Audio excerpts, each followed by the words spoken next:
Tom Clark's 6M podcast is a Boink Studios production. And now, on with the show.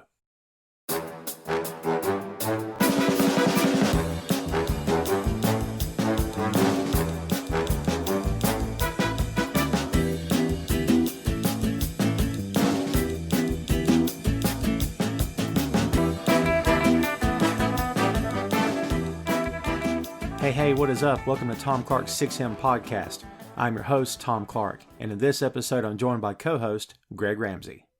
From the hotbed of the Seattle music scene in the mid-1980s comes a new style of rock and roll, blending socially conscious lyrics with punk rock and heavy metal, taking the country by storm and becoming the soundtrack of a generation. We're talking about grunge. The musical style, initially known as the Seattle Sound and later came to be known as grunge, emerged from the Seattle, Washington music scene in the mid to late 1980s. This emergence came in large part to Seattle music label Sub Pop, which signed some of the grunge scene's top acts during the early days of the movement. Two seminal works defined the grunge era early on: 1985's Come On Down EP by Seattle band Green River, which is widely considered to be the first grunge record, and CZ Records' Deep Six compilation, which featured 6 influential grunge bands including Soundgarden.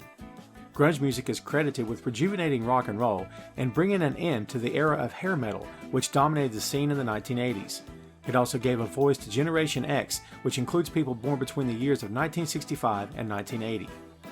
The grunge era truly caught fire in the 1990s with an explosion of bands on the scene, including Pearl Jam, Alice in Chains, Nirvana, and Stone Temple Pilots. These bands helped make grunge mainstream and soon became the new norm for rock and roll. Nirvana's Nevermind was a huge commercial success and became the defining album for the grunge era. Pearl Jam's 10, which was released before Nevermind, also struck gold, putting Pearl Jam on the map and at the forefront of the grunge movement. Grunge not only became the mainstream in terms of music, it also captured American pop culture and became part of everyday life, from fashion to TV and movies as well. This explosion led many of grunge's top acts to publicly denounce their fame and lament their popularity in the commercial world of Hollywood and beyond. Drug and alcohol use, which had typically been tied to the rock and roll scene in the past, became more and more prominent in grunge, with top bands suffering the consequences of addiction and excess. Nirvana's Kurt Cobain, STP's Scott Weiland, and Alice in Chains' Lane Staley were all known drug users and publicly fought with their demons during their careers before their untimely deaths in the 90s and 2000s. Grunge rock's influence was felt in the industry for years after its decline, and for longtime fans, as well as fans who are still discovering the genre, grunge continues to provide a voice to the voiceless and is regarded as a pivotal moment in rock and roll, which is still being felt and talked about today. And that's the lowdown on grunge. Grunge. It's a big one. It's and I don't think we've talked about anything that's not been big so far, let's be honest. So we tended to pick topics that could become 4-hour podcasts if we chose to do so, and I'm sure this is one of them, no doubt about it, for me anyway.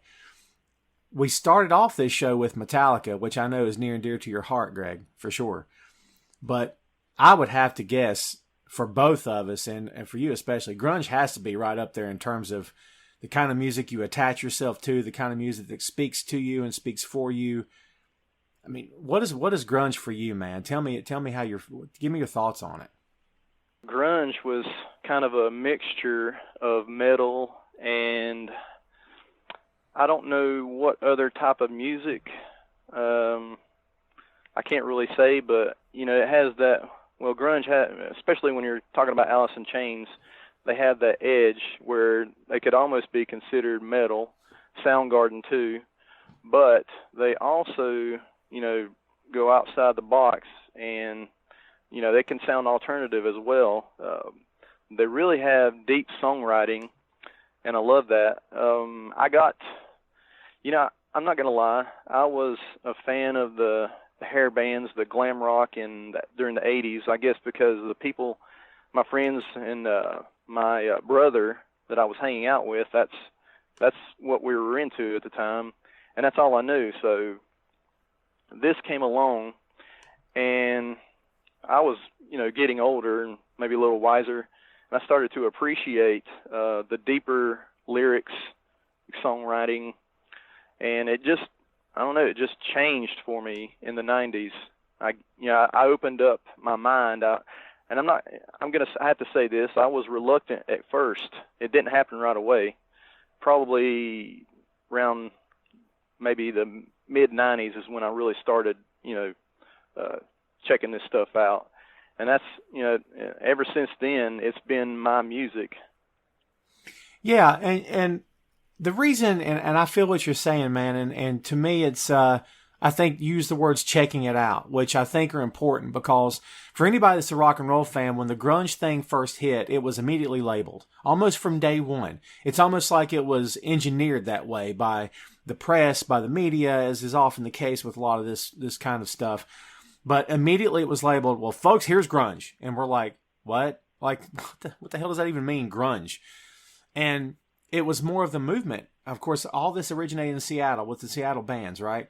And like you said, check it out. And it became, okay, this is a little bit different. It's sort of a difference to your ears, what you were used to. We know that grunge basically killed hair metal, which I know you were a big hair metal guy. So I mean, dude, be honest. When you started hearing that talk and it's like, oh, this is, hair bands are on the way out and grunge is the new thing. I mean, were you resistant to that in the beginning or were you okay with it? Yeah, I resisted at first. I wasn't ready to let go of what I grew up on in the 80s, Motley Crue, Rat, Def Leppard, stuff like that. Right. I was kind of hanging on, and I mean, I even had long hair, the look. Yes. I mean, I didn't have it teased up or anything, but I had long hair down to my shoulders. Right. So I kind of emulated what they were doing. I mean, and plus some of the grunge bands, the musicians in those bands had long hair too, just didn't have it teased up. Right. No hairspray. Yeah. It's not cool, No hairspray, no stiletto heels, no makeup, no eyeshadow. So and don't forget spandex pants, Spandex. Gotta love the spandex, folks, belongs on superheroes and pro wrestlers, okay? And that's it. So, yeah. That's a word to the wise. And Kiss. We'll allow Kiss to do it because they did it better than everybody else, and they continue to do it now, and it's all good. It's all fine with me. So Kiss can still have that. So, yeah, grunge, man, to me, grunge was, honest to God, going back to your roots rock and roll. And I've brought up the Beatles on the show before. We've never done a Beatles episode. But to me, if you look at the Beatles, Helter Skelter and Revolution, that's grunge in my opinion. That's at least where guys like, Chris Cornell, whatnot, could draw inspiration. Is like, look, there's these four working class guys, blue collar guys. They came from very humble backgrounds, had nothing. They had nothing. Okay. Dirt poor, the four of them. Grew up in Liverpool, England. It was an industrial town. And no one would have ever thought anything good would have come out of that town ever. You just see those old pictures and it's just gray. The city, its people, just gray. Like, this is a miserable place to live. But here comes Lennon and McCartney, and they not only have this rock sensibility, they have soul, they have melody, they have harmony. And dude, to me, that's Alice in Chains. That's, it's an edge, but you've got melodies, you've got harmonies. There's some heart to the music. And, as we said, let's check out grunge and see what it's all about. But dude, upon closer inspection, it's like, this is rock and roll. What's everyone getting all up in arms about and putting a label on this? This is good, fun music. Like, I don't know how soon I had that thought, but it didn't take long, especially with a band like Pearl Jam. But if you're going to talk about grunge, you got to talk about the guys that made it the big first commercial success that it became. And that's Nirvana. Were you on board with Nirvana in the beginning? Were you a fan in the beginning of Nirvana? Honestly, I was not. I was skeptical because of the look of the band and the sound of the music.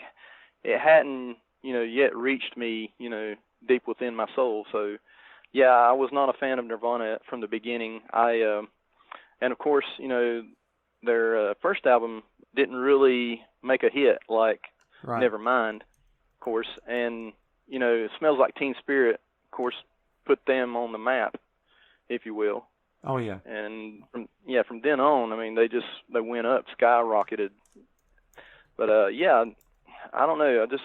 I just wasn't about Nirvana then. It took me till about, I think when they did Unplugged, I watched it, and I realized, wait a minute, this is good music. Maybe I want to check out some more stuff, and that's when I went and bought their previous albums, Nevermind and In Utero.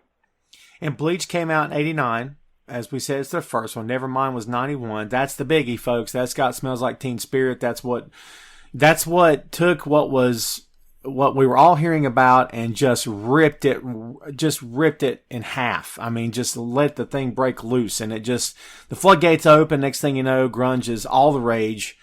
And of course, like you said, In Utero followed in 93. Only 3 albums, which is crazy to me. And their impact in the industry is still being felt today.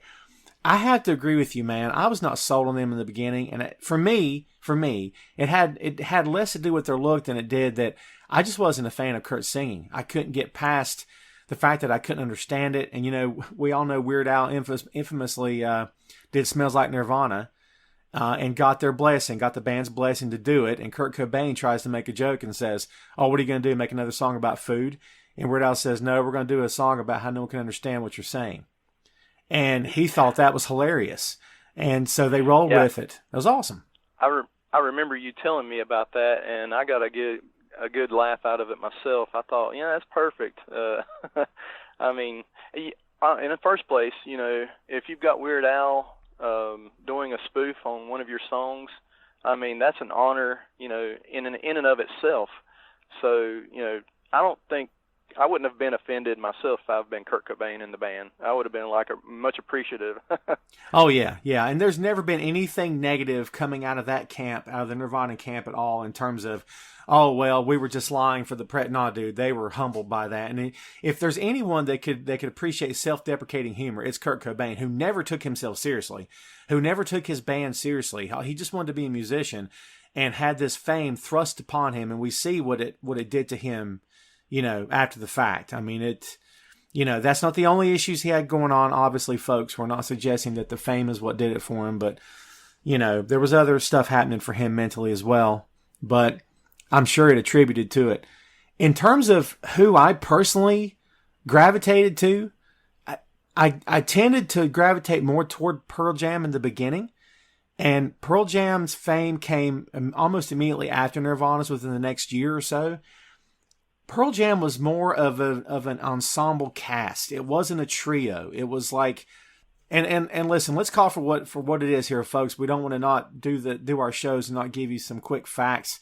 Nirvana, of course, formed in Aberdeen, Washington in 1987, was Kurt Cobain, Dave Grohl, and Chris Novoselic. You'd have to say maybe the most well-known grunge band, because they weren't the pioneers, but in terms of commercial success, in terms of the American public, yes, they were the pioneers of grunge. They didn't want fame. Corbin didn't want to be the voice of his generation. Nevermind was a classic. It was a gold album. And dude, in 1999, it went diamond, which means it sold 10 million copies, which is astounding to me. I can't imagine 10 million anything at this point. But Pearl Jam, as we said, also from Seattle, formed in 1990. Original lineup of Eddie Vedder, Jeff Ament, Stone Gossard, Mike McCready, and David Grusin. They took the Nirvana style, the idea, the crunch is what I would attribute to Pearl Jam, the attitude, and translated it into a commercially viable rock band. And maybe you could say Pearl Jam was the Hollywood version of Nirvana. How's that hit you? That kind of came to me during the research for this.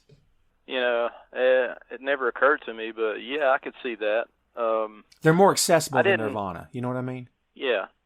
I didn't get into Pearl Jam right away either, but I think I started listening to them before Nirvana, because I thought the music was just a little bit better, songwriting, and you could understand Eddie Vedder a little bit better than Kurt Cobain, of course. Right.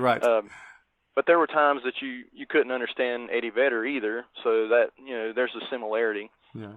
And plus, these guys were young, hungry, ready to make their mark on the music world. Yes. And, I mean, they just put everything into it. And plus, another thing, Pearl Jam, they didn't do a lot of videos. That was one of their things. I think they did Jeremy, and they did Even Flow. Even Flow, yeah. That was good, in concert video. Yeah. They just didn't put themselves out there like on everything. My favorite Pearl Jam song, by the way, is Black, I'd have to say. I listened to a lot of Pearl Jam last night. And it's not that I don't listen to them. It's just that I listen to so much music at times, I kind of have to put them in the playlist. I'm like, oh, dude, Pearl Jam. Like, not that it slips my mind, but okay, fine, it slips my mind sometimes. But for no other reason than, like I said, I just listen to a lot of stuff.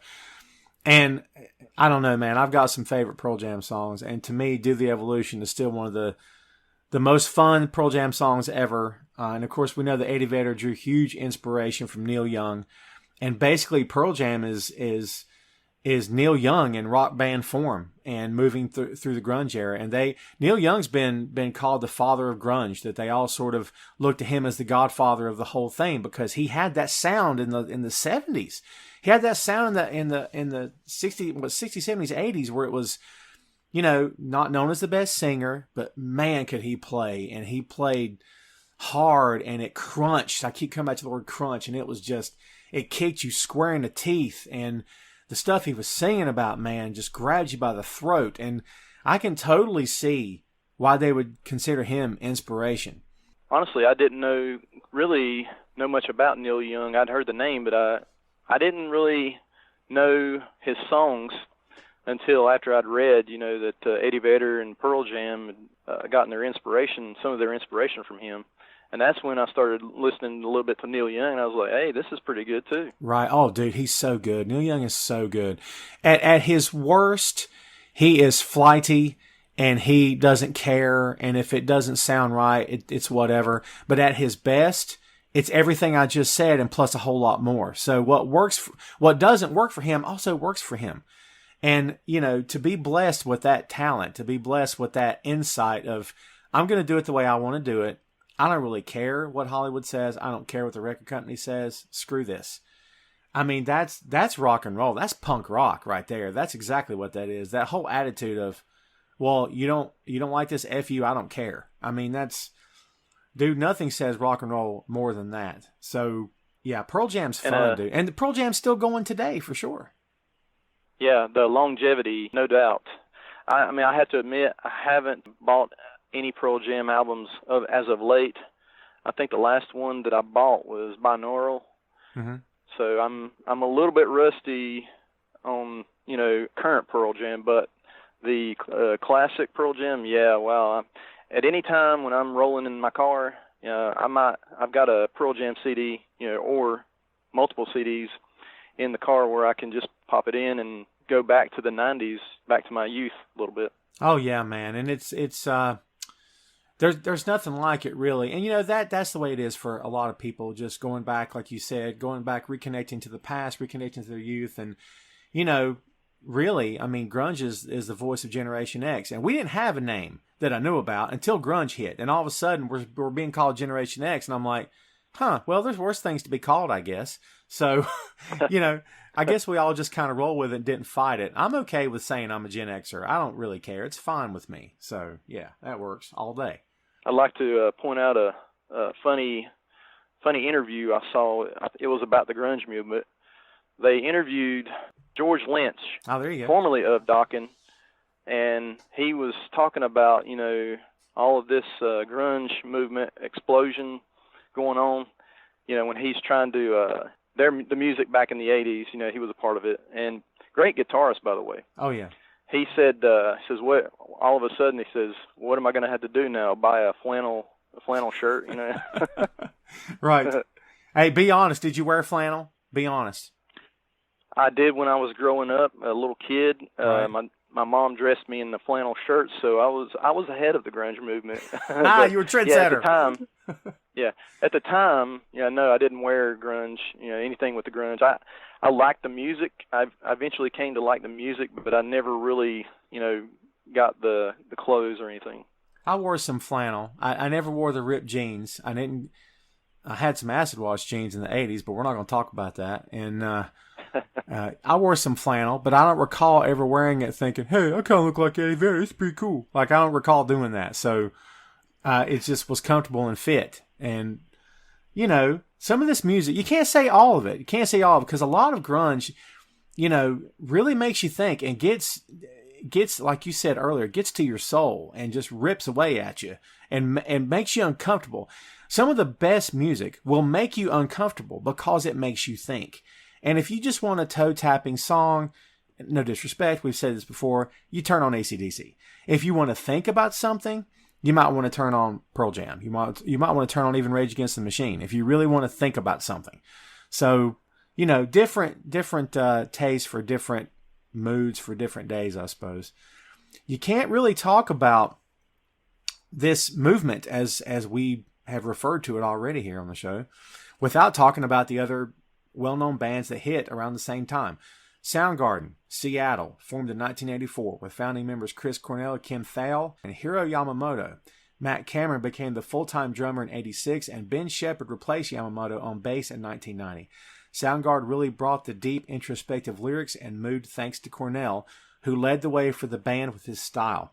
Bad Motorfinger, Super Unknown were their classic albums of the era. Dude, Soundgarden was, and Vedder had some of this, but here's my thought, and see if you agree with me on this. In my opinion, the way it revealed itself in front of us, in front of the fans, was you started with Kurt Cobain, who's kind of screaming into the mic, didn't care if he was off key, didn't care if they were out of tune, didn't matter to him. Then you took that and went to Eddie Vedder, who's doing a little bit more melody, and you're like, okay, this is kind of a different change of pace. This is actually a singer doing his thing. And then you went straight into Soundgarden. Now you had Chris Cornell, who was an honest-to-God musician, who melody meant everything to this guy. And you listen to this guy without any backing tracks, without any music. Dude can flat out sing. I mean, talk about that progression. Did you see that coming out that way for you? Well, honestly, I discovered Soundgarden in the late 80s before I even heard of Pearl Jam and Nirvana. So I was already up to speed with Chris Cornell's, magical vocalizations, and you were kind of bouncing around already, right? Yeah, I was a fan of Soundgarden, before the grunge movement, before I'd even heard of it. And to me, Chris Cornell has the best vocals of any of those vocalists, in my opinion. I mean, he can take a melody and go anywhere with it. I mean, it almost sounds like he's screaming, but then again, he's not. He's really singing it. I look at that like power. To me, that's a power vocal. That is, and I'll be honest with you, there's some tracks that he's done that almost makes you think, I don't think he can take his voice there. I don't know if his voice is suited for this particular song. But he took it there anyway, and he made it work. And you see some concert footage of Cornell, and it's like, you have to really listen, because, man, he's down. He's really down low. And it's not like, Axl Rose screaming at top of his lungs, which, we got love for GNR. Don't misunderstand me here, folks. But it's a different vocalist. It's a different type of singing. And Cornell, a lot of his stuff, especially with Audioslave, was way down there. But he did what worked for him and what was comfortable for him. And like I said, he was able to take his voice into different places. If you had to pick a favorite Soundgarden song, and this is really going to put you on the spot, and you can hold it to that era if you want to, what song was it by them that you're like, I got to get this album. This is good stuff? Black Hole Sun. That's my favorite Soundgarden song, period. I remember watching the video, and the video is crazy. Kind of like, I don't know, it's weird, but I liked it. Chris Cornell, the voice of the face and voice of Soundgarden. Right. And honestly, I didn't know how talented this guy was until I saw the video. I saw him playing guitar. I thought, he was just a lead singer, but this guy's got more pull, than I thought. And for me, Black Hole Sun, wow, that takes me places, in my head where, I just never thought I could go. Yeah, it's hard for me on Soundgarden because I've got a couple of different ones, but Burden in My Hand I absolutely love. I just love the sound of that song. It's got a beautiful sound, and his vocal on that song is just absolutely tremendous. And there was another one, and in fact, I was listening to it last night. It was Fell on Black Days.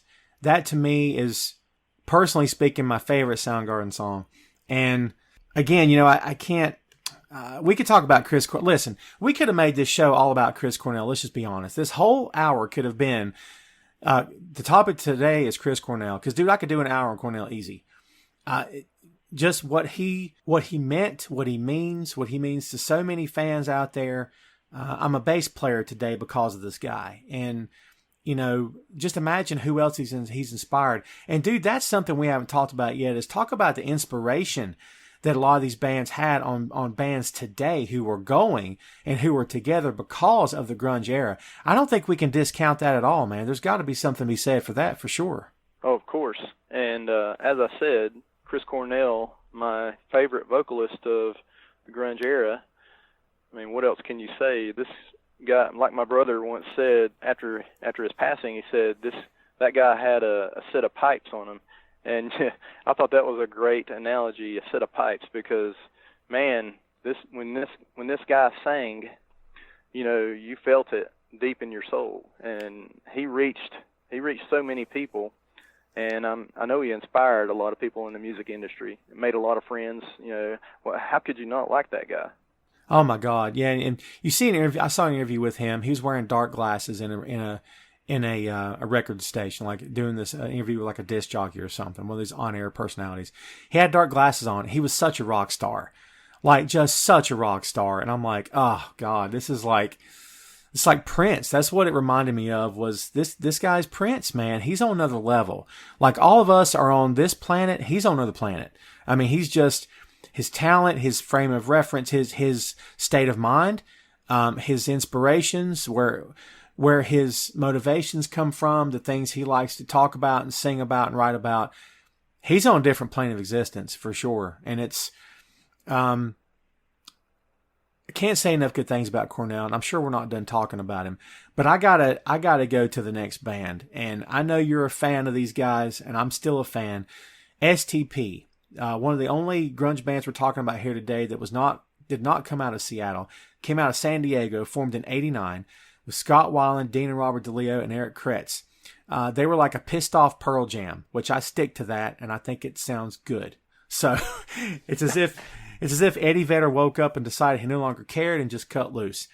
STP introduced a real melodic vibe to the grunge scene thanks to Scott Weiland, who was one of the all-time great vocalists. Core was the album that put them on the map, but they had a string of great albums afterward. Dude, I will maintain till my bitter end that Scott Weiland is one of the great rock vocalists of all time, and sometimes that's a big list depending on who you ask, but to me it's a short list, and that's just Axl Rose is on that list. I'm trying to think of other great rock vocalists. Jim Morrison's on that list, obviously. Scott Weiland at any given moment's in the top 5 for me personally, dude. What do you think about that? I would agree. Yeah, he's probably my top 5. I want to talk about the first time I saw STP, which was on Headbangers Ball in TV back in the mid to late 80s and of course early 90s. That's the first time I was exposed to STP, and I loved the band. I didn't know who they were. Of course, Scott Weiland had his head shaved at the time. He had like a buzz cut. And I kind of liked your analogy, what you said. It was a pissed off Eddie Vedder. That's right. Pretty good. Yeah, but it was the second track on Core, Sex Type Thing. Perfect song for Headbangers Ball because it fits right in with that type of music. I thought they were a heavy metal group after I watched the video. Dude, if I really want to get my kid riled up, I will put on Dead and Bloated, and I will turn it up as loud as I can in the car, and I will let him, I am smelling like the rose that somebody gave me on my birthday deathbed. And then when that drum hits, that double drum, boom, boom, dude, I got that thing turned wide open. He's in the backseat looking at me like I'm a friggin' alien or something. And I'm like, how do you not? I got the horns. I'm throwing the horns. I'm like, how do you not like this? This is amazing. Like to this day, yeah. One of the great rock anthems of all time, in my humble estimation, is Dead and Bloated because it just makes you want to get out of your chair and punch something. You know what I mean? Absolutely. I feel you there. Good stuff, man. My God. I started playing the bass line of that song, and it's fun, dude. Just good stuff. To this day, still one of my favorites. STP, one of my favorite bands of all time, if I'm being straight with you.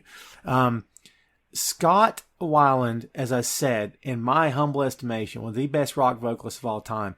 And I love Chris. I do. I can't help myself. But Scott to me is a perfect compliment to Chris Cornell, and I would love to have heard a duet with these guys. I think it probably would have been amazing.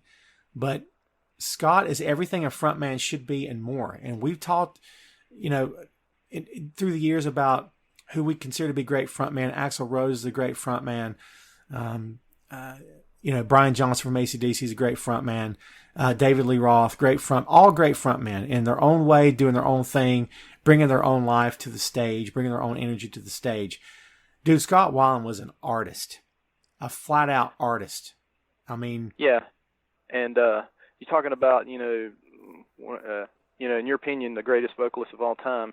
Yeah, I go back and forth between him and Chris Cornell, and I give the edge to Chris. I don't know why. It's just I guess I love his voice, and just mesmerizes me. But no doubt, Scott Weiland, I love his voice as well. It's just maybe a close second there. And when you talk about those guys together on a song or an album, man, yeah. It gets the juices flowing, doesn't it? It's like it just makes you wish it would have happened. Yes. So we did get Cornell and Vedder together though. Temple of the Dog. Let's don't forget that Hunger Strike. So that's right. Yeah, that turned out very well. I thought. I remember seeing the video. That's where I heard the song the first time, and I was like, man, this is cool. Eddie Vedder and Chris Cornell. It's almost like Pearl Jam and Soundgarden getting together. Yeah, and it's like when your two favorite comic heroes have a team up in a book, and you're like this is Spider-Man, Daredevil together. This is awesome. So it's cool stuff. But yeah, man, for me, STP, one of the best bands ever. And not just grunge. I stopped classifying them as grunge a long time ago. They're just a great rock band. And, it's hard, folks, it's hard to talk about grunge and the whole grunge era, which is what we're doing here today on this show, without going dark. And I don't like to go dark on these shows, man. I feel like you and I have had a blast doing this. Hopefully the folks have had fun listening and can appreciate and can connect and can relate to a lot of the stuff we've been talking about through this podcast so far. But, if you're going to appreciate art, you have to appreciate the artist that did it. And a lot of these artists were tortured, man, and there's no other way to say it. And, unfortunately for us, Scott Weiland had his demons, and he fought those demons very publicly, rehab. And we saw it with Velvet Revolver as well.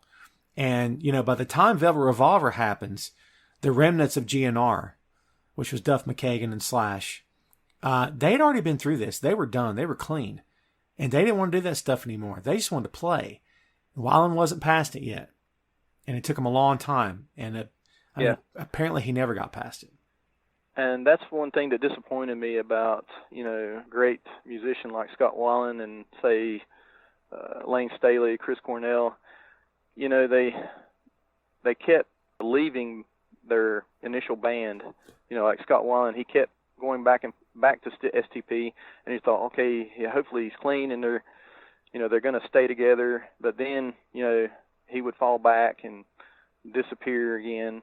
And you'd be like, it just wasn't enough consistency there, in my opinion. But from when they did get together, they made magic. Oh, absolutely. Absolutely. And he always had it. He never didn't have it.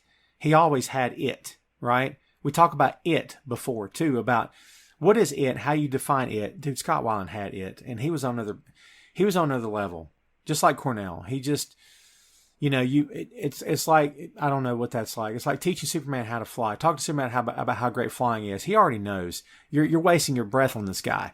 So it's the same thing with Weiland. I mean, you don't, he, like I said, whole other level, and just a flat out artist.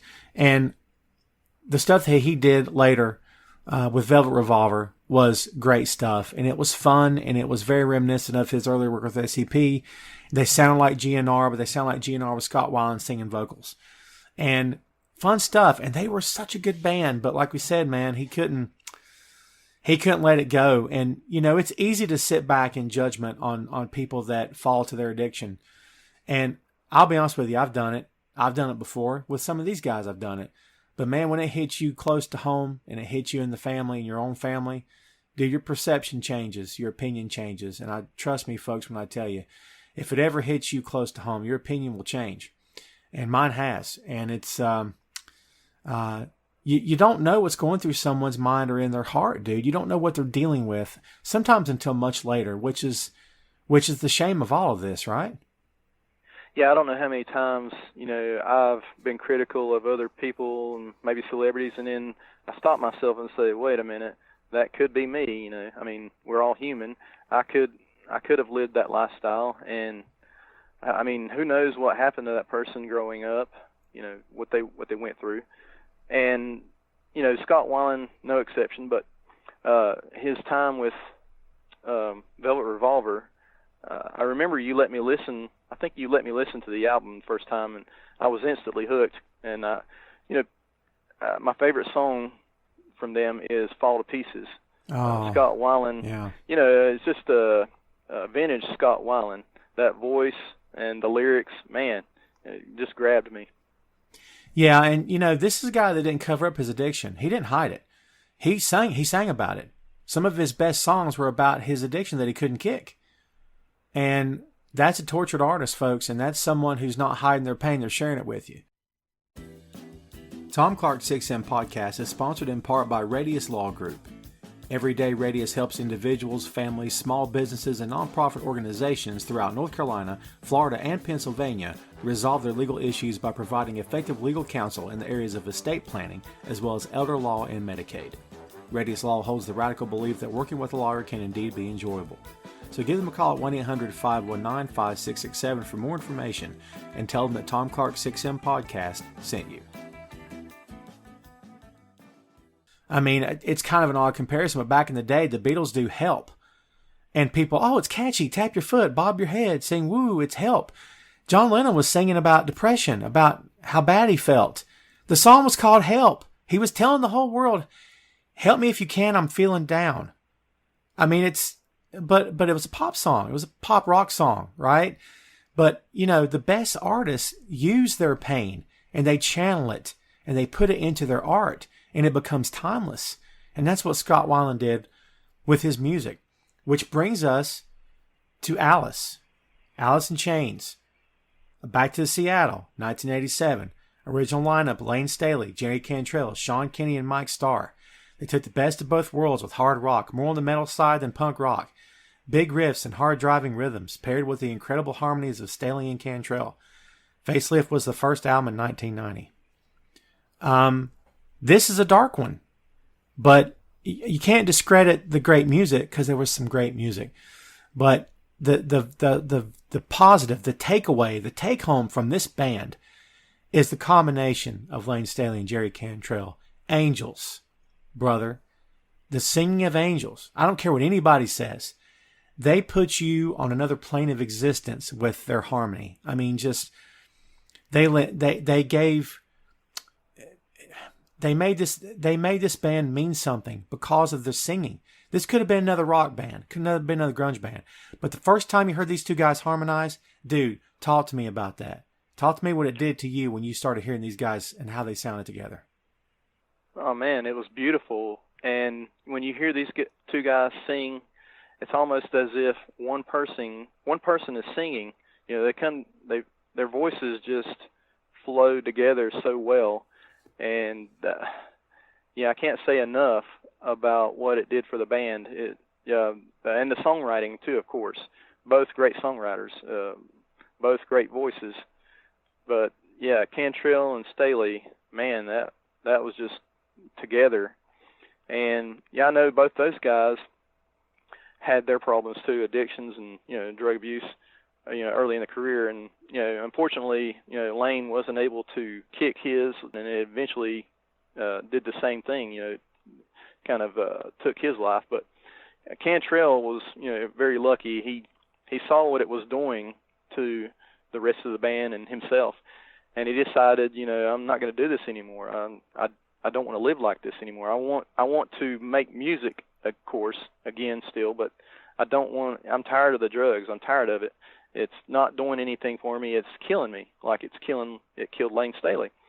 And of course, he wrote some songs in tribute to Lane on his second solo album, Degradation Trip. And I thought that was nice, but I guess he wanted to express, that he didn't want to end up like Lane. There, he's like, you do your thing, I'll live my life. It's pretty much what he was saying. Yeah, dude, at some point you step away because you can no longer do this. It's too hard. And trust me when I tell you that, it's too hard. You have said and done all you can do. And that person, it's I don't want to say too far gone. I don't believe anyone's too far gone until it's over. When they're gone from this earth, it's too late. No one's too far gone till the end comes, okay? In my opinion. But at some point it's becoming a burden on you and your family and your friends and people who love you and want better for you. And all they want is for you to get better. That's all they want. They're not asking for money. They're not asking for anything. They don't want anything from you. They just want you to get better. And your closest friends won't care about the fame. Your closest friends won't care about how much money you have in the bank, how many women you have, how many cars you own, how many houses you own, how rich you are. They just want their friend back. They want their bro. They want their son. They want their husband. They want their family back. And dude, at some point, sometimes you break those ties because you have your own life to live. So I can completely see Cantrell's point of view on that. I mean, I can respect it and appreciate it. I mean, talk to me about Unplugged with Alice in Chains. To me, one of the biggest moments in the entire grunge era was Alice in Chains Unplugged. To this day, an album that holds up. It's beautiful. It's a work of art, man. But talk about Lane Staley on stage that night. Yeah, just like Nirvana, a couple of years before, had made a hit with Unplugged, of course, and done, taken the grunge movement, through the stratosphere. Alice in Chains, did the same. I remember I was pumped and excited when I'd heard that they were doing Unplugged because, Unplugged had become, kind of like a phenomenon. You wanted to see bands like that try their hand at acoustic. And Alice in Chains performed marvelously, but at the same time, when I saw Lane Staley, there sitting there in the chair, I mean, he did a great job too. Of course, he hit it out of the park. Yes. He didn't look good. I felt bad for him. He looked sick, and I knew. I mean, everybody had known up to that point that he had a problem. We all knew, but to see it on camera there, I don't know, man, it really got me down, and I was hoping, that he was going to be able to turn things around and get his life back together, and he and Cantrell would go on and, just dominate the world, like other bands do. But unfortunately, it didn't happen. I mean, it ended up taking his life. But, yeah, Unplugged, that was one of the pinnacle points of the grunge band era. Oh, it's still a beautiful album. It still holds up. If you're a rock and roll fan, you will love this album. If you've never heard it, shame on you. What planet you've been living on for the past 20 years? I have no idea.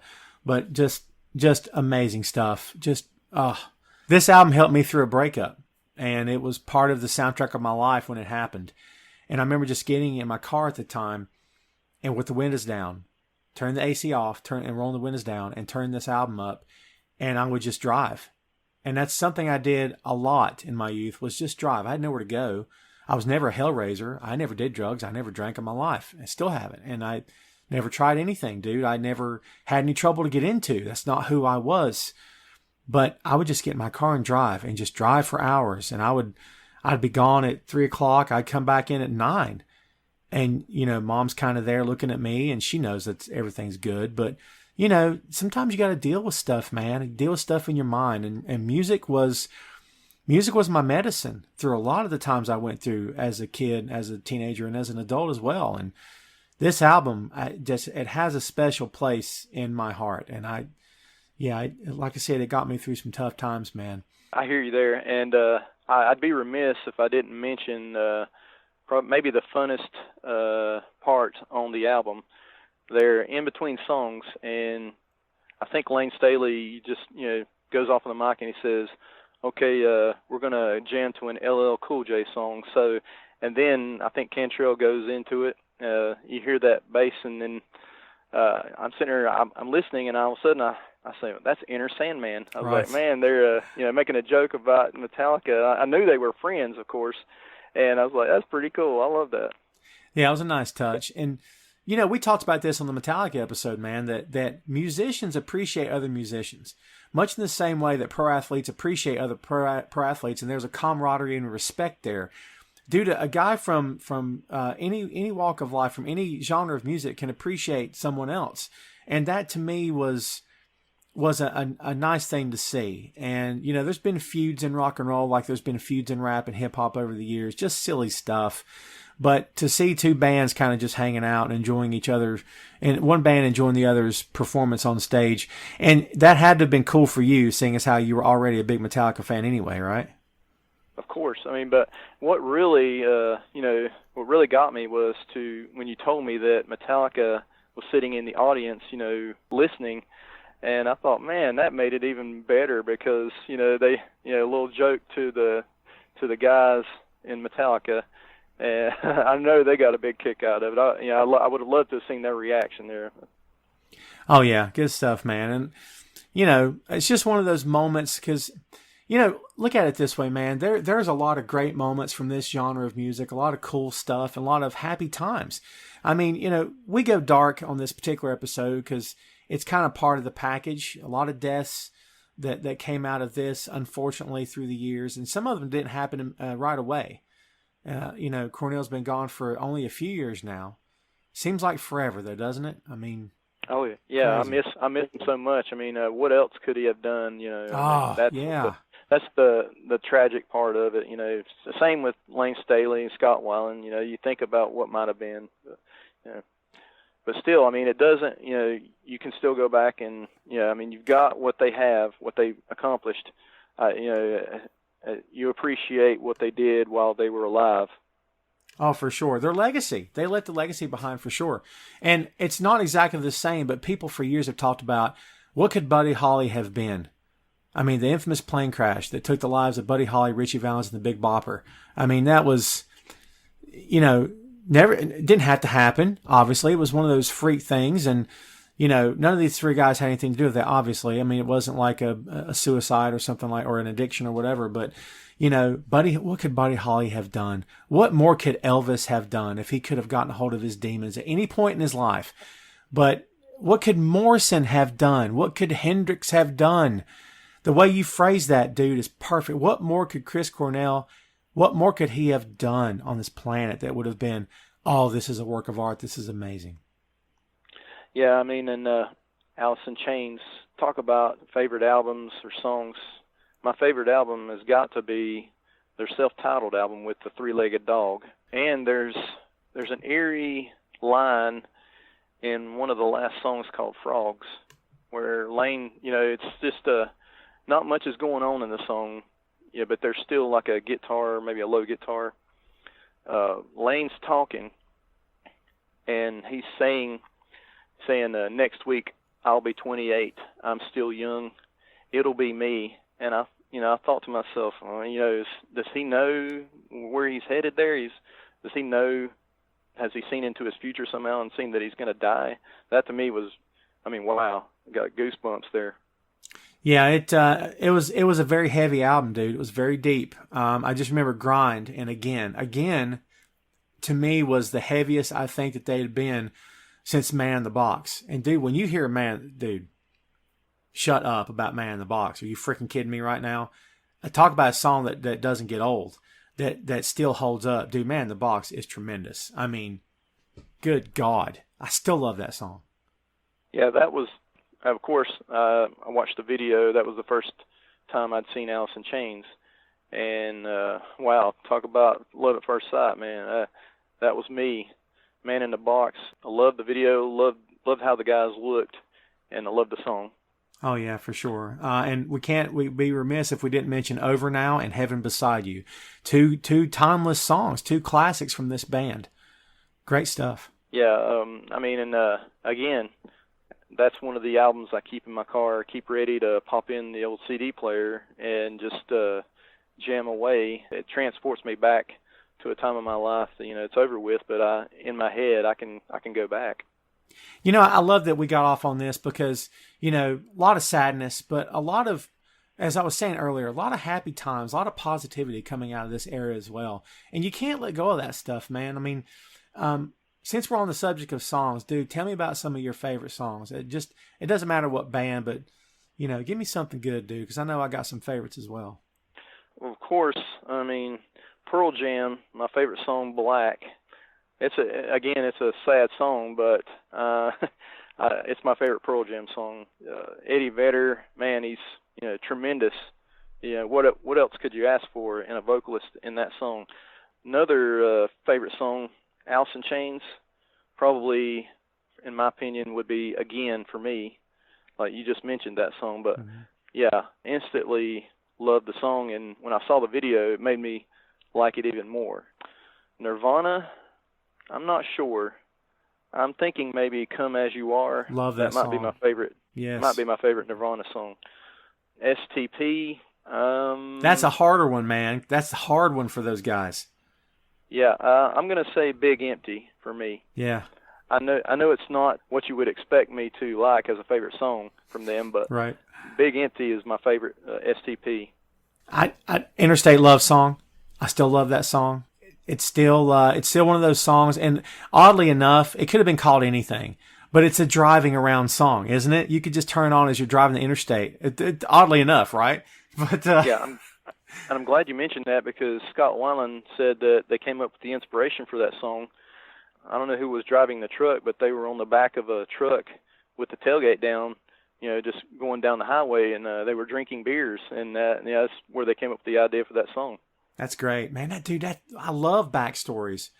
I love where things came from, and sometimes it's something simple, and sometimes it's intricate, but that's so simple. Just guys hanging out and enjoying the day together. I mean, dude, that's wow. Just what a great band. I can't stop talking about STP, man. Such good stuff. But my favorite STP album's got to be number 4, and that's Past the Era of Grunge. That's just a good rock album. It's just, dude, such good stuff. Oh yeah, and you're talking about making a big comeback. I don't think they'd had an album out for years. So yeah, number 4, man, they came back with a vengeance with that one. That simple black cover with the white star. Shut up. So good, man. Yeah. And that was number 4, released in '99. I have that sucker digitally, and I still have the disc. I mean, any way you can buy this album, I have to buy it because it's just so good. Down? Are you kidding me? Talk about all-time great rock song. Shut up. Yeah, it's amazing. What a way to start off the album. And I remember a story that a mutual friend of ours that we used to work with, a good guitarist in his own right, he was a big fan of STP as well.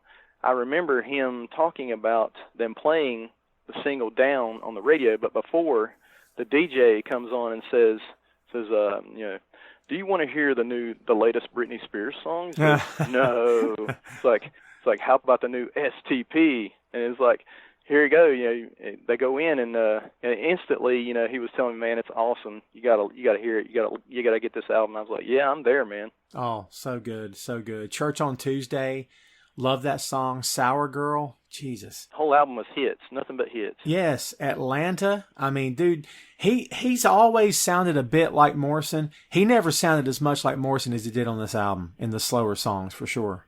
That's right, Atlanta. Yeah, that I remember. I think I told you at the time. I was like, man, it sounds like Jim Morrison, and like, you agreed. I'm sure you probably thought the same thing. Oh, good stuff. God, now I've got that song in my head. I got to go hear it now. So we play it for you folks, but copyright. Okay, so got to do what you got to do. But yeah, I love the fact that, and I know his end came later. I get it, but I love the fact that some of these bands came out of that era and had success. We haven't talked really about Smashing Pumpkins, and I guess the Pumpkins were more attributed to alt rock, like alternative rock. But let's be honest, the term alternative rock kind of came to grunge, and alternative kind of became one and the same at some point. And even though alternative rock had been around since the 70s, Velvet Underground and bands like that, they'd already, Bowie you could consider to be alternative rock at one point, but I guess that and grunge kind of became one and the same. But dude, the Pumpkins, I don't think we can not mention their stuff. Talk about not only hard rock, but also melodic rock as well. I mean, dude, good stuff. Billy Corgan, another genius frontman, he led another charge for the alternative / grunge movement. Today, their first single ever that I'd heard. Right. Yeah, that was great. Their second album, which was, I believe, a double, Oh man, that was phenomenal. A Bullet with Butterfly Wings. That. Oh yes, man, talk about deep songwriting. Man, that song, yeah, it's got it. Billy Corgan, yeah, he's the face of the Smashing Pumpkins, of course, and why not? I mean, he's the driving force behind the band. Yeah, it doesn't get much better than that. I don't think he gets enough credit. Our worlds come together quite a bit. Our worlds of pro wrestling and comic books have merged. Pro wrestling and music, comic books and music, and of course Billy Corgan, the owner of the NWA now. It's so funny how things happen, dude. Who could have predicted back during that time that we'd be talking about him as the owner of the National Wrestling Alliance? That's some insane stuff, man. Yeah, never would have imagined a person, like Billy Corgan owning a professional wrestling company. But there you go. I mean, never say never, right? Exactly. And like I said, our worlds clash all the time. It's especially now. I mean, the lines between these entertainment properties have been blurred so many times. And dude, I'm here for it. I'm so here for it because I love what I love. I'm not a fan of everything, but I love what I love. And when stuff that I'm into comes together, I'm just a little kid again, just fangirling all over the place. I can't help myself. So. But yeah, like I said, man, you can't discredit anything the Pumpkins did. But at the same time, there's other bands that are sort of still in that era for me. Like Blind Melon is still in that era. They're still there. And I can't, I know you weren't really into Blind Melon, neither was I, but we can't do this show without mentioning Shannon Hoon, who had a great voice, who went way before his time, who again couldn't overcome his addiction. Tried to fight it, I'm sure, but couldn't do it. He appeared in the Don't Cry video with Guns N' Roses, singing with Axl Rose. But to me, Blind Melon is still sitting there in the early 90s. They're just still sort of there. Do you know what I mean? Yeah, the hit they had, No Rain, yeah. I believe it was. Yeah. Yeah, I still love that song. I mean, to me, that I hear that and I say, that's Blind Melon, and I know who that is. And I can listen to it anytime. In fact, that's pretty much the only song that I remember from Blind Melon. Yeah, same here. And I don't quote me. I think that they continued on after that point, but I don't know how long they lasted, if they're still going today. But yeah, that's a tall order. And anytime you replace the lead singer, you can replace the drummer, and you can replace the guitarist sometimes. But when you replace the lead singer, dude, that's a whole different game. It's an entirely new presentation. And Van Halen managed to do it. NXS did it for a brief time until it no longer worked. Some bands have been able to do it. Probably the most famous example would be AC/DC, who managed to replace Bon Scott with Brian Johnson. And it's worked out, obviously, pretty darn well because they're a Hall of Fame band. And, had they made the wrong choice, would we still be talking about AC/DC? Maybe not. It is kind of rare for, that change to take place and still have success and maybe even more than, before. But you can't replace a Scott Weiland or a Chris Cornell. You can try, but I don't think it'll work. I would advise against it because I don't think you can fill those shoes. I mean, if you're going to do that, change the name of the band. Right, right. And STP did that for a while when they replaced Scott Weiland, and they became Talk Show. Was that right? Is that the band they became? I think you're right, yeah. Talk Show, so, yeah. And that was fine. That was fine. But I think later on they actually started calling themselves STP again. And look, I don't know about you, but I think I've soapboxed quite a bit during this particular episode, but musicians want to play. That's the bottom line. They want to play. Let them play. So, I don't have to go along with it. I don't have to be a fan of it. Or I can choose to be a fan. It's entirely up to me. So, I don't get too lost in that. You got to remember, kids, I was a Kiss fan as a child. I was a Kiss fan. My mom had Kiss albums. I was 4. She was a huge Kiss fan. So, I've been accustomed to my favorite bands changing members and being pissed off for years about it. Because I'm sorry, Kiss is still, Peter and Gene and Ace and Paul. I'm sorry. It's no one else, folks. But, you could tell in my voice I still have a grudge to bear over that one. I can't help it. But imagining Zeppelin continuing on and replacing John Bonham. Like, how do you do that? You know what I mean? Oh yeah. Yeah, or Robert Plant or Jimmy Page. I mean, come on, it just doesn't happen. No, because each member was so important to the band itself. And I say this as an outsider, as not being in Pearl Jam, as not being in Nirvana's inner circle or STP's inner circle. So I'm just saying this from a great distance away. Pearl Jam has replaced band members over the years. The lineup you see today is not the lineup they started with, but they're still going. But if you replace Vedder, probably not going to go anymore. And if they do, it won't be the same. So, you know, probably game over at that point. Game over. Well, you're right. But with Zeppelin, it was the four of them, and that's how they felt. And when Bonham died, they said, "We're done." And the press is all over. Oh, what, you going to keep going? Get? No, we're done. That's it. We're not talking about this anymore. We're done. And they just stopped. That doesn't mean that each musician couldn't go on and do something else in his musical career like they did. Of course, they all had successful careers after that. Right, but it goes to show you how integral each man was to the Led Zeppelin brand. Each man was an integral part of that band. And I guess that's my point, is not that the guys who have come in and out of Pearl Jam over the years weren't important, but they evidently weren't such integral parts of Pearl Jam that Pearl Jam could not continue without them. So maybe that's one of the differences between some of the bands of this era and iconic bands in their own rights like Zeppelin and the Doors. You notice that the Doors never tried to replace Morrison, because that's not the Doors. And, I think there's something to be said for that. And that's not to discount any of the music we've been talking about in this hour, obviously, because we're fans of this music. I just think it's two different eras. It's two different eras and two different ways of thinking with some of these bands. You know what I mean? Oh, yeah. So, as we said, Pearl Jam's still going. Scott Weiland's been gone for a while. We can't not talk about Audioslave. How do we talk about this and about Cornell at length without talking about Audioslave? The remnants of Rage Against the Machine, who we really haven't mentioned as being grunge, because I don't think they were really classified as grunge. Not for you and me, they weren't. But dude, talk about driving rock and roll rhythms and hard guitar and hard bass, but with politically, socially conscious lyrics, as a lot of the grunge guys just started doing over the years. I mean, Rage and then later Audioslave, especially with Cornell at the helm. Dude, what an amazing thing those two bands separately were. You know what I mean?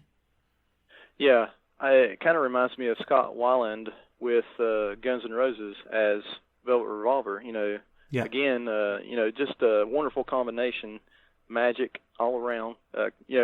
When you heard that Chris Cornell was getting together with the remnants of Rage Against the Machine, as you say, I mean, you just had to be, ready. You wanted to listen to that as soon as possible.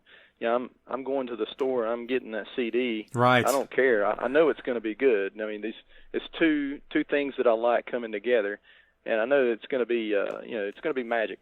And I wasn't disappointed at all. I have to admit, Rage Against the Machine. What I'd heard before. Yeah, it slowed down a little bit. Maybe. But, it was something different. It wasn't supposed to be Rage Against the Machine. It was supposed to be a new beast, I guess you could say, a new animal. And with Chris Cornell, you can't do Rage Against the Machine, classic Rage Against the Machine with Chris Cornell. You want to do something new. So, yeah, that worked perfect. That was a match made in heaven. Absolutely. And it's, I don't know if Audioslave will ever be held in the high regard that the iconic bands of the grunge era are. I think they definitely have their place, and I don't think any of their work should ever be discounted. Because as you said, Cornell was completely in his element. Just give the guy a mic and an acoustic and leave him alone, and just let him do.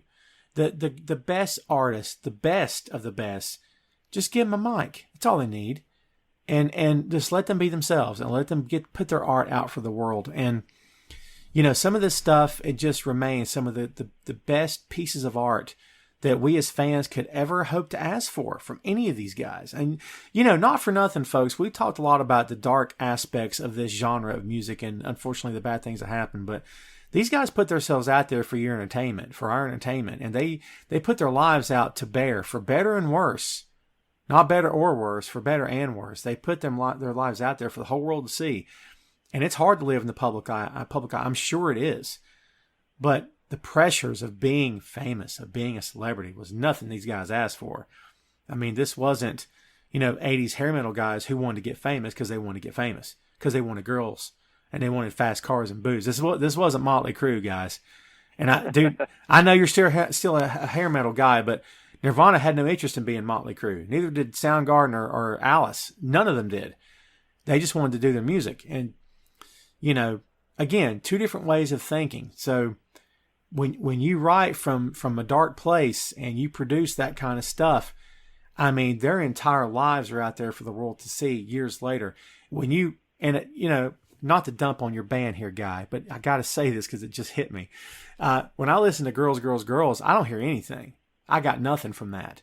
But you can take any song off a Pearl Jam album and get something from it. Do you know what I mean? It's two different ways of songwriting, Oh, yeah. And no offense taken, honestly, I really kind of let the hair bands go from the 80s. I don't really listen to them much anymore. If I hear like a song on the radio, I can turn it. I don't have to listen to it. But if you're talking about Alice in Chains, Pearl Jam, Nirvana, or Soundgarden, yeah, I'm gonna listen to the end there. I'm not gonna turn the station.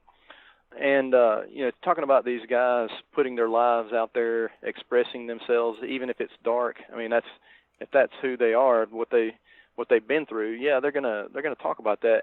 Kind of reminds me of Edgar Allan Poe. His writing. It's almost like Edgar Allan Poe was singing these songs at times. It's like that dark. Oh man, what a dude, that's a hell of a reference. But man, you are spot on with that. I mean, that is just, dude, that's pitch perfect what you just said. Yeah, just that idea of a tortured soul, of someone that is, and like to your point, in his poetry, he put himself out there. And there's all kinds of things you can read into his poems, and what did he mean when he said this, and what did he really mean by this, and but the fact is, he was an artist. He was someone with something to say, as a lot of these guys were. So, obviously, folks, you don't want to make this, and this is not a religion. This is not exactly, healing the sick or something. But I'm a firm believer that a great rock band can change the world. We've seen it too many times, and we've seen not only change the culture, but we've seen it change your way of thinking.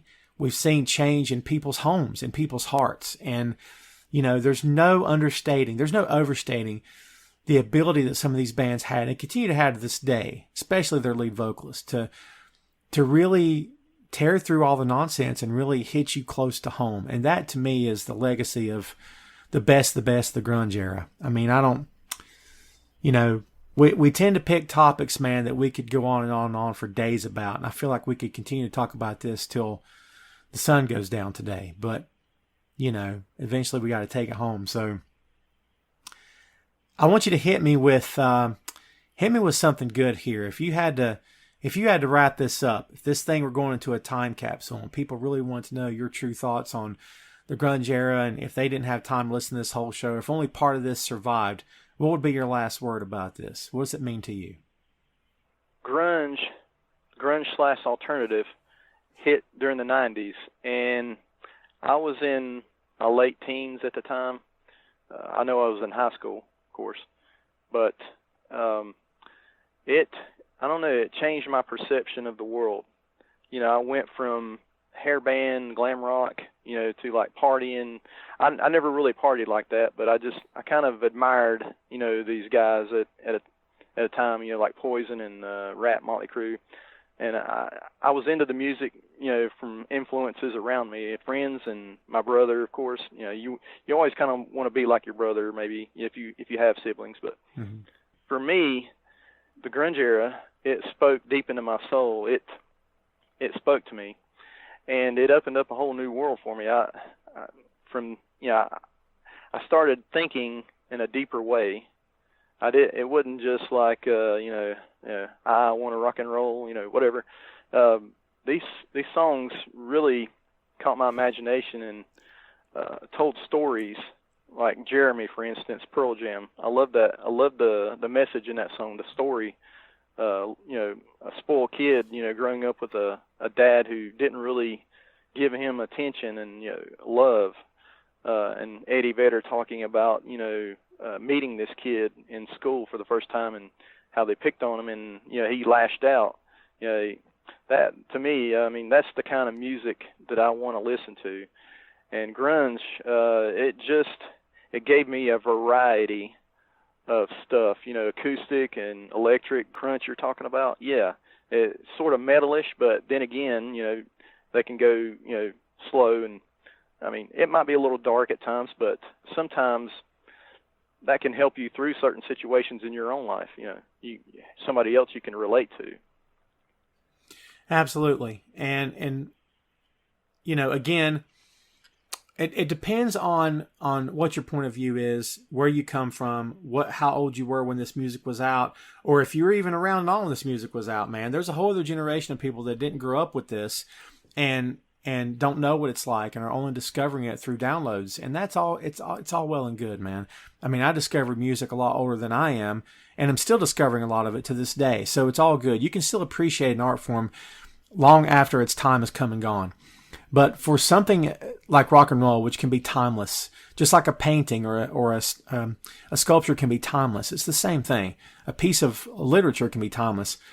To me, a great band, a great singer, a great album stands the test of time, man, and it's there for you. It's always there. It's always a part of you in your life, and we can never discount, we can never discredit what grunge did for rock and roll. I mean, honestly, and in a lot of ways, it saved rock and roll, in my humble opinion.